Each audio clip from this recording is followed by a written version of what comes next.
এরা যেমন অখণ্ড ভারত চায়, আমরাও অখণ্ড ভারতই চাই।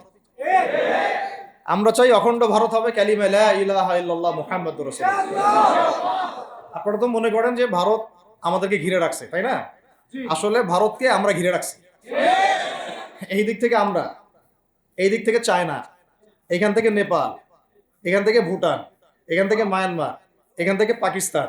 এখন কথা হচ্ছে আমরা একটা কাপুরুষতার পরিচয় দিচ্ছি। নেপাল ওকে টাইম দেয় না, ভুটান টাইম দেয় না, মায়ানমার টাইম দেয় না, চায়না তো দেয়ই না। আর আমরা তাকে একেবারে প্রভুর আসনে বসায় রাখছি। আমরা কি দিছি?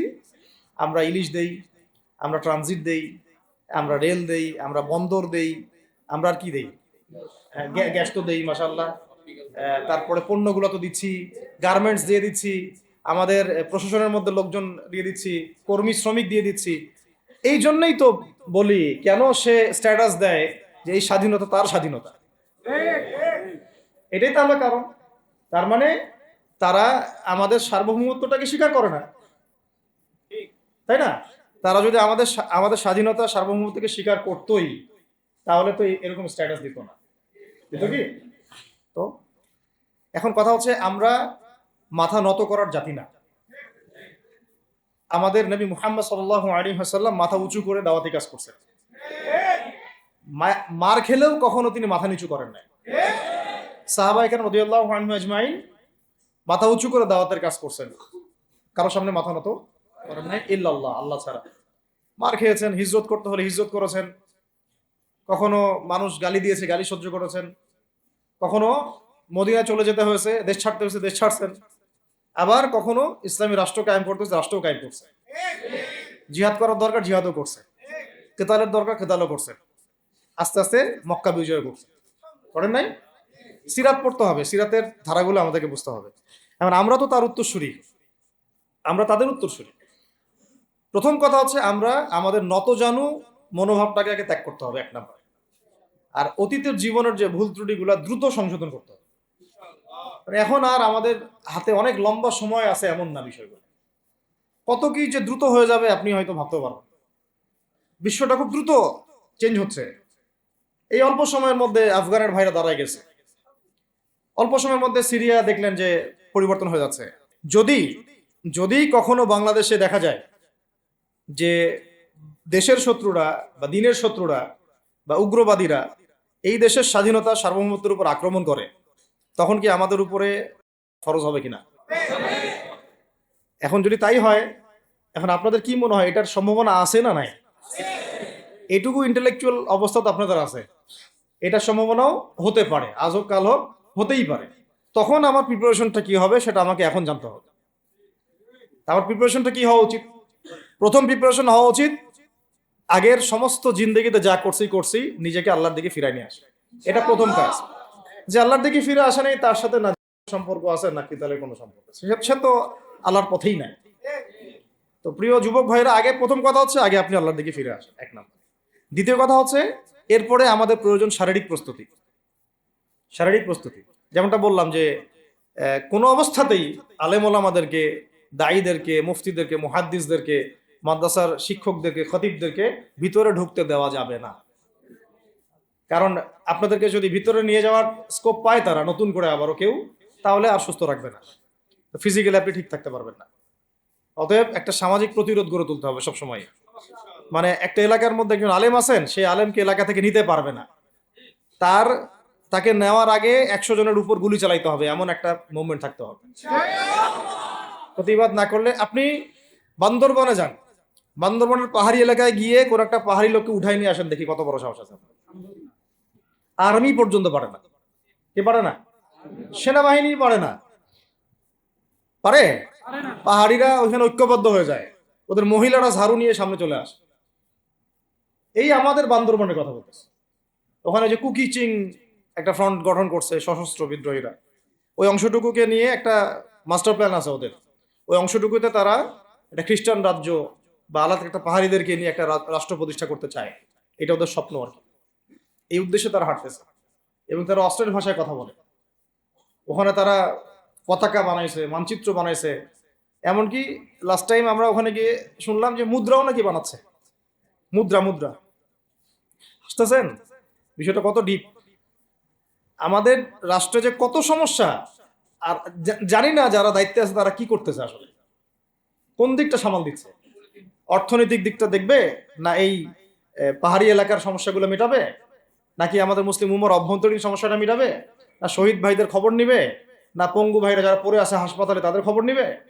যারা করে তারাও বলে এটা অন্যায়, এবং আমাকেও বলেছিল যে আমি জিজ্ঞাসা করেছিলাম যে আমাকে যদি মানে প্রকাশ্য কোর্টে চালান করে দেওয়া হয় এবং জাতির সামনে বলা হয় যে আমাকে গুম করা হয়েছে, এবং এরপর যদি বলা হয় যে আমাকে গুম করার পরে কোনো রকমের নেগেটিভ কিছু পাওয়া যায় নাই তাই আমরা ছেড়ে দিয়েছি, এই কথাটা কি বলা যাবে কি যাবে না?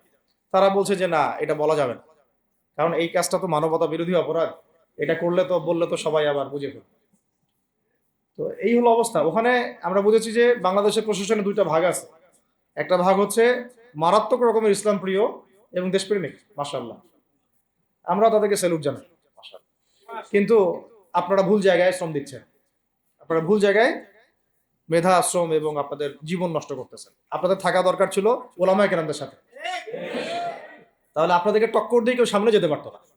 আপনারা খালিদ বিন ওয়ালিদ হতে পারতেন আমাদের, আপনারা কিন্তু ওমর ইবনুল খাত্তাব হইতে পারতেন। ওইখানে ঢুকে আপনারা শুধুমাত্র দুনিয়ার স্বার্থে সব নষ্ট করতেছেন। আমাদেরকে বলা হচ্ছে হুজুর বদদোয়া করিয়েন না, হুজুর ছেড়ে দিচ্ছেন, আমাদেরকে বদদোয়া দিয়েন না আবার বের হয়ে। আমাদের চাকরি, এটা ডিউটি। এটা এক ভাই আমাকে কোরআন এনে দিয়েছিল, নির্জনতা তো, ওখানে নির্জনতার সঙ্গী হচ্ছে কোরআন, কোরআন এবং নামাজ। তো এক ভাই দেখেছে আমি একটু নির্জন, মন খারাপ বসে আছে, একটা কোরআন নিয়ে এসে দিয়েছে, হুজুর কোরআন পড়েন আপনি, মন ভালো হবে। আর একজন এসে কোরআন নিয়ে চলে গেছে। কোরআন পড়ে ওখানে যদি আপনি আবার উল্টাপাল্টা কিছু করেন, ওদের নিয়ম নাই কোরআন দেওয়া, কোরআন দেওয়ার কি নাই, নিয়ম নাই। তো এই হলো অবস্থা। কথা হচ্ছে যে এই ভাইদেরকে মুক্ত করাও তো তাদের কাজ ছিল। যে ওলামায়ে কেরামদের একজনের এক একজনের উপরে 3টা 4টা 5টা 10টা করে মামলা এখনো ঝুলতেছে, তাদেরকে মুক্ত করা উচিত ছিল না? আর এই পুরো জুলুমের পিছনে যত জালেম ইনভলভ ছিল তাদেরকে আইডেন্টিফাই করে ভিতরে ঢোকানো উচিত ছিল না? হয়েছে সবকিছু? তো এই জিনিসগুলোর মধ্যে অনেক গ্যাপস আছে। এগুলো যদি এভাবে চলতে থাকে তাহলে আগামীতে আমরা যারা ইসলামিক রাজনীতি করব বলে চিন্তা করতেছি বা ইসলামকে রাষ্ট্র ক্ষমতায় নিতে চাই, আমরাও কিন্তু বেগ পাবো, আর ভালো রকমের বেগ পাইতে হবে। আর বিগত সময় আমরা অনেক ভুল করছি, যেমন মন খারাপ করেন না, এগুলো আমরা ভুল করছি। এই যে আমরা ওদের সাথে জোট করতে গেছি, ঠিক আছে, ওদেরকে আমরা ভাই বোনে করার চেষ্টা করছি, আসলে এদের সাথে আর কাফেরদের সাথে কোনো পার্থক্য নেই। সেকুলারিজমে যারা আছে আর কুফার যারা, এদের মধ্যে কোনো পার্থক্য নেই। ওই কালিমা পড়া না পড়ার পার্থক্য, তো বাকি আপনার পিঠে ছুরি এরাও মারবে ওরাও মারবে। আর আমি ছোট মানুষ, ছোট জায়গা থেকে বলতে চাই যে আমাদের যে ওলামায়ে কেরামগণ মাঠে আছেন, যে রাজনৈতিক দলগুলো আপনারা মাঠে আছেন, এবার আপনারা কোনো রুটির টুকরার জন্য লড়বেন না, এবার পুরা রুটি নিয়ে লড়বেন। প্রত্যেক আসনে প্রার্থী দিবেন আপনারা, যেহেতু এর বাইরে সিস্টেম এখন অন্য সিস্টেমে যাওয়ার সুযোগ হচ্ছে না, তাহলে পুরা রুটিটার জন্য লড়তে হবে আপনাদের। আমাদের টার্গেট হচ্ছে এখন একটা ইসলামপন্থী সরকারকে রাষ্ট্র ক্ষমতায় নিয়ে যাওয়া, এটা আমাদের একটা প্রধান টার্গেট। এখন আমাদের এজেন্ডা স্পষ্ট, কোনো গোপন এজেন্ডা নাই। আমাদের কি নাই? কোনো গোপন এজেন্ডা নাই। আমরা চাই বাংলাদেশে এখন একটা ইসলামপন্থী রাষ্ট্র ব্যবস্থা গড়ে উঠুক, ইসলামপন্থী সরকার শাসন ক্ষমতায় আসুক। এটার জন্য আপনাদের সবার ভূমিকা আছে। কেউ কথা দিয়ে ভূমিকা রাখবেন, কেউ লিখবেন, কেউ বলবেন, কেউ যেভাবে হোক আপনাকে ভূমিকা তো রাখতেই হবে। কারো বসে থাকার সুযোগ নেই এখন। আর এই রাষ্ট্রটাকে ইসলামিক রাষ্ট্র হিসেবে গড়ার দায়িত্ব এখন সবার কাঁধে আসছে। আমরা আমাদের জায়গা থেকে বলতেছি, বাকি কাজ কিন্তু আপনাদেরকে করতে হবে। আল্লাহ পাক করার তৌফিক দান করে। আর ইসলামপন্থী ভাইদের আপোষের যে দূরত্ব, এটা কমায় ফেলতে হবে। এই দূরত্ব রাখা যাবে না। ইখতিলাফ আছে থাক, যদি আকীদাগত মৌলিক কোনো পার্থক্য না থাকে, আমরা তো ভাই ভাই নাকি? আমরা আমাদের চেয়ে কি মানে সেকুলার আমাদের বেশি বড় ভাই? আমাদের চেয়ে কি যে নাস্তিক মুরতাদের আমাদের বড় ভাই? কমিউনিজমে যারা আছে ওরা আমাদের বড় ভাই? না এই গণতন্ত্রপন্থী যারা একবারে কট্টর, ওরা আমাদের দিনী ভাই নাকি? আমাদের তো ভাই, সোজা কথা হচ্ছে ইন্নামাল মুমিনুনা ইখওয়া, ইন্নামাল মুমিনুনা, মুমিন যারা মুমিন, মুমিন ভাই। মুমিনে মুমিনে কি ভাই, খালাস। আল মুসলিম ওয়া আখুল মুসলিম, মুসলিমের ভাই কি মুসলিম, খালাস, এইটুক। মুসলিম আমার ভাই, মুসলিম আমার ভাই। এখন যারা এদেশের রাষ্ট্র ক্ষমতা ইসলামকে চায় না, তারা আমাদের ভাই না। সে যে কোনো নামে আসুক, এক্স ওয়াই জেড, দেখার দরকার নেই। এক্স নামে আসুক, ওয়াই নামে আসুক, জেড নামে আসুক, যারা রাষ্ট্র ব্যবস্থা ইসলামকে চায় না, তারা আমার ভাই খালাস, সোজা কথা। এখন রাষ্ট্র ব্যবস্থা ইসলাম চায় যে ভাইরা আমাদের, ওই ভাইদেরকে একসাথে থাকতে হবে। আল্লাহর কসম করে বলতেছি, ইনশাআল্লাহ যদি এই ভাইরা আমরা একসাথে থাকতে পারি, এর সাথে আমরা দায়ীরা, তালেবে ইলমরা এবং আপনারা তো যুব সমাজ আছেন, আমাদেরকে টক্কর দিয়ে বাংলাদেশের রাষ্ট্র ক্ষমতায় কেউ যাইতে পারবে না ইনশাআল্লাহ। সবাইকে ভূমিকা রাখতে হবে। এখন অন্যান্য আলোচনা চেয়ে এই আলোচনাটাই বেশি দরকার। অন্য আলোচনা অনেক শুনছেন জীবনে, এখন বাংলাদেশের দরকার একটা ইসলামপন্থী রাষ্ট্র ব্যবস্থা। এর বাইরে কোনো আলাপ নাই। এখন এটা প্রতিষ্ঠা করার জন্য কি করতে হবে সেটা ফিকির করা না। তো কি করতে হবে বলেন? প্রথম কথা হচ্ছে আমাদেরকে আগে বৈশ্বিক জালেমদেরকে চিহ্নিত করতে হবে। পুরো বিশ্বে কারা জালেম, এটা কি চিন্তা করা বাকি আছে? পুরো বিশ্বের সবচেয়ে বড় জালেম যে পশ্চিমারা, এটা চিন্তা কি আপনার বাকি আছে?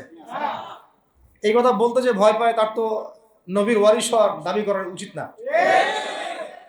এটা খোলামেলা, এটা সবাই জানে।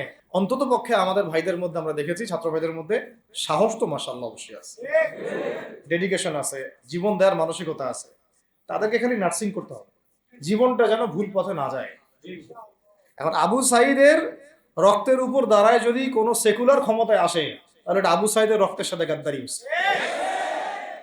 এই মুগ্ধদের রক্তের উপর সিঁড়ি বানায় যদি কোনো জাতীয়তাবাদীরা আর ওই সেই গণতন্ত্রপন্থীরা, ওই ইসলামের দুশ্মনরা, ওই ভারতের দালালরাই যদি ক্ষমতায় আসে, তাহলে এটা ওদের রক্তের সাথে গাদ্দারি হচ্ছে।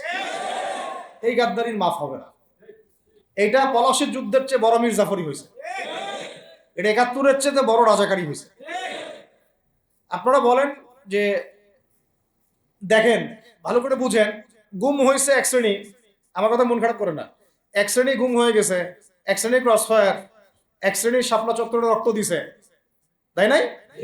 এক শ্রেণী ওলামায়ে কেরাম মামলা নিয়ে ঘুরে বেড়াচ্ছে মাথার উপরে, এক শ্রেণীর ছাত্র ভাইরা রাস্তায় শহীদ হলো, আর এক শ্রেণীর ছাত্র ভাইরা পঙ্গু হয়ে হাসপাতালে বেডে পড়ে আছে। ক্ষমতায় গেছে কারা? নতুন এক শ্রেণী।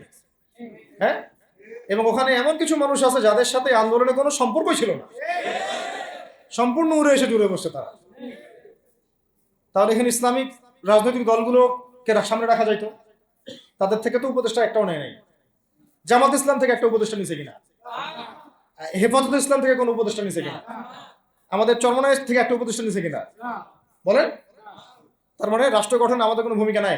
আমরা যে শান্তিপূর্ণভাবে ইসলাম প্রতিষ্ঠা করতে, কিন্তু প্রয়োজনে যদি তারা মানে আমাদের উপর জুলুমের ভাষা বেছে নেয়, তাহলে আমরা অবশ্যই এবার প্রতিবাদের ভাষা বেছে নিব ইনশাআল্লাহ। এই জন্য সবার আগে জরুরি হচ্ছে যুবকদেরকে এক কাতারে থাকা, ইসলামপন্থী ভাইদের সাথে থাকা, ইসলামী সংগঠনের সাথে থাকা, এবং নাম XYZ যেটাই হোক না কেন, নাম XYZ হতে পারে, আপোষে ভাই ভাই হয়ে থাকা। এটাতে যদি ভাই আমরা এবার ভুল করি, আল্লাহর কসম করে বলতেছি, আল্লাহ না করুক, এরপরে যদি মায়ের আসে, না আপনি বাঁচবেন না আমি বাঁচবেন, কেউই না ইনশাআল্লাহ, ওই দিন আসবে না। আর আমরা যদি ইনশাআল্লাহু আজ্জা ওয়া জাল যদি আমরা এটাকে মদিনা রাষ্ট্র বানাতে পারি, এই বাংলাদেশকে যদি আমরা একটা মদিনা রাষ্ট্র বানাতে পারি, ইনশাআল্লাহ কালকে গাজওয়াতুল হিন্দ হবে ইনশাআল্লাহ। ওটার জন্য রেডি আমরা ইনশাআল্লাহ। পাকিস্তানের কাছে কিছুই নাই, আছে খালি 10টা-12টা পারমাণবিক অস্ত্র, তাতেই ভয়ে কাঁপতে থাকে। চায়না খালি একটু ভয় দেখায় যে আগাইলে কিন্তু সিকিম নিয়ে নিব, আগাইলে কিন্তু চিকেন নেক গিলে ফেলবো। চায়নার ওই ছোট ছোট যোদ্ধাদের কাছে যে মাইটটা খায়, আর আমাদের এখানে দেখা যায় যে সীমান্তর মধ্যে একটা একটা কৃষকও যদি সীমান্ত থেকে দূরেও হাল চাষ করে, ওকে গুলি করে মেরে ফেলে। ফেলা নেই, ফেলানির কথা ভুলে গেছেন আপনারা? আমাদের বন্যা, এরকম কতগুলো মানুষকে সীমান্ত হত্যা করে মারা হয়েছে। আজকে গুগলে গিয়ে সার্চ করে দেখেন কতগুলো মানুষকে বিগত 15 বছরে সীমান্ত হত্যা করা হয়েছে। তো এখানে আমাদের স্বাধীনতার প্রশ্ন আসে না, এখানে গণতন্ত্রের কথা আসে না, সার্বভৌমত্বের কথা আসে না, না, বরং তারা ক্ষমতার জন্য ওদের কাছে ইমান বিক্রি করে দিয়েছে। ক্ষমতার জন্য এই উগ্রদের কাছে, মানে উগ্র হিন্দুত্ববাদীদের কাছে ওরা তাদের ইমান, ওদের আমল, ওদের তাকওয়া, ওদের দিন সব বিক্রি করে দিচ্ছে। এই জন্য আমি আগে বলেছি একটা লেকচারে যে আমরা যদি বিরিয়ানি খেতে চাই, আপনি যদি বিরিয়ানি খেতে চান, একটা পাত্র নিবেন কি না? আচ্ছা, পাত্রটা যদি ময়লা থাকে খাবেন? পাত্র অনেক ময়লা আছে, আপনি কি ওইখানেই বিরিয়ানি ঢালবেন, ঢেলে খাওয়া শুরু করবেন? সবার আগে আপনি কি করেন? এটাকে ধোন, পরিষ্কার করেন, তাই না? বাংলাদেশকে যদি আপনি ইসলামী রাষ্ট্র হিসেবে করতে চান, আগে এই দেশের মধ্যে যে পয়জন গুলো আছে এগুলোকে দূর করতে হবে, সমস্ত পয়জনকে ধুয়ে সাফ করতে হবে। তারপরে এই যে খেলাফা বা শরিয়া বা ইমারা যেটাই আসুক, ইমারা এক জিনিস, খেলাফা আর এক জিনিস। আমি এক কথায় বুঝাচ্ছি ইসলামী রাষ্ট্র ব্যবস্থা, ইসলামী রাষ্ট্র ব্যবস্থা। যদি ইসলামী রাষ্ট্র ব্যবস্থা তারপরে আসে, জমিন সাফ করার পরে, তখন সেটা সাস্টেইন করবে ইনশাআল্লাহ। আর যদি ময়লার মধ্যেই ইসলামী রাষ্ট্র কায়েম করতে চান, তখন হবে উদাহরণটা এরকম যে আপনি এই নোংরা ড্রেনের মধ্যে নেমে গায়ে সাবান মাখা শুরু করছেন, হাততে কোনো লাভ হবে না, বরং ওই নোংরাই আপনাকে খেয়ে ফেলবে। ঠিক আছে? ডেমোক্রেটিক সিস্টেমের মধ্য দিয়ে যদি আমাদের ভাইরা ক্ষমতা যেতে পারে, যাক না, সমস্যার কিছু নাই। এটা কতটুকু জায়েজ না জায়েজ, হালাল হারাম সুন্নত, এইদিকে আমি যাচ্ছি না। এবং এটা নিশ্চিত তারাও জানে এটা সুন্নাত না, তারাও জানে এটা কি না, সুন্নাত পদ্ধতি না। কারণ রাসূলুল্লাহ সাল্লাল্লাহু আলাইহি ওয়াসাল্লাম দাওয়াতের মধ্য দিয়ে এবং সশস্ত্র যুদ্ধের মধ্য দিয়ে মানে মক্কা বিজয় করেছেন। দাওয়াতের মধ্য দিয়ে তিনি মদিনা রাষ্ট্র কায়েম করেছেন। তারপরে মদিনা রাষ্ট্রকে বেস করে আস্তে আস্তে আরো রাষ্ট্রকে এক্সপেন্ড করেছেন। বদর, উহুদ, খন্দক, খায়বার এগুলো হয়েছে, আস্তে আস্তে মক্কা বিজয় হয়েছে। মূল ছিল আগে মদিনা রাষ্ট্রটা কায়েম করা। তো আমরা যে কোনো ভাবেই হোক মদিনা রাষ্ট্রটা আমাদের কায়েম করতে হবে আগে, তারপরে ইনশাআল্লাহ তাআলা দেখবেন, হ্যাঁ, ওই অখণ্ড ভারত আমরাও কায়েম করবো ইনশাআল্লাহ। সংখ্যা দিয়ে কিচ্ছু না, ওদের সংখ্যাকে আমরা ভয় পাই, ওদের সংখ্যাকে ভয় পাওয়ার কিচ্ছু নাই, সংখ্যাকে ভয় পাওয়ার কিচ্ছু নাই।